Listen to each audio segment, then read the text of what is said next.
Welcome to Workers and Transport. Whether workers were employed for the pyramid construction or at the quarries, the government supplied food and housing.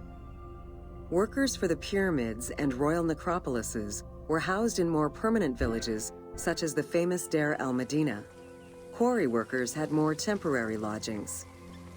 All skill levels were needed and utilized, from basic work hands to prepare the gypsum, to brickmakers and sand carriers, to skilled stonemasons to shape the blocks.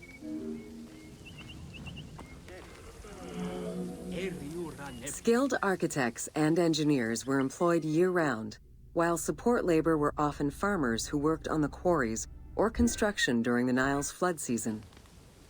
The basic laborers were hardworking and versatile. Many may have been farmers who joined the construction during the off-season. Hieroglyphs found in the work villages listed assigned job titles. Archaeological research shows that no food was stored or prepared on site, but instead workers received abundant rations of bread, beer, and meat.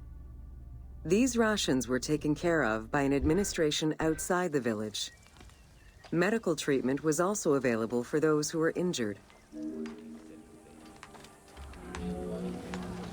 While some quarries were close to the Nile, others were located across the desert and required long expeditions. These expeditions were sanctioned by the state. They involved complex logistics and required many participants. Transporting a block by land meant that workers had to overcome the weight and friction of the load. To solve this, they first dug a track in the ground.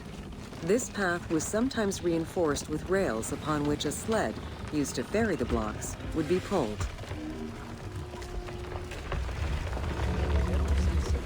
Whenever possible, blocks were toppled from a higher elevation onto the sled.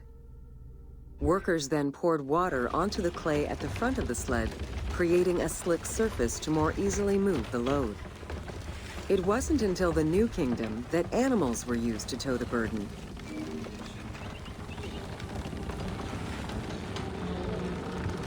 During flood season, the Nile was at its largest and deepest, which allowed the transportation of the heaviest and biggest loads. Quarries close to the river had troughs dug out to deliver the stones to the shoreline. Harbors and wharfs situated at the river's edge allowed the transfer of materials and supplies.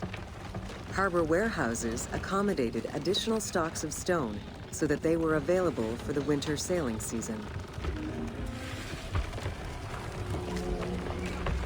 The Uwadi el-Jarf papyri detail a limestone load intended for the Khufu pyramid that weighed in at 70 to 80 tons, or 30 blocks. One papyrus is a fragment from a foreman's notes taken while working on the Great Pyramid. It details the transportation of limestone blocks from the Tura quarries to the construction site of the pyramid. The other papyri are shipping logs containing archives of the sailors assigned to sail the Red Sea and the Nile. Stone cargo generally weighed 15 tons per boat, amounting to roughly 6 or 7 blocks per trip. For heavier loads such as obelisks, monolithic pillars, or gigantic statues, larger boats were used. These transports are the ones typically showcased on temple walls.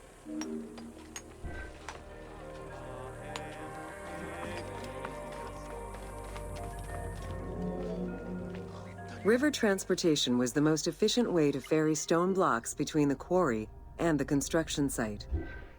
Blocks were transported by flotillas of several types of boats.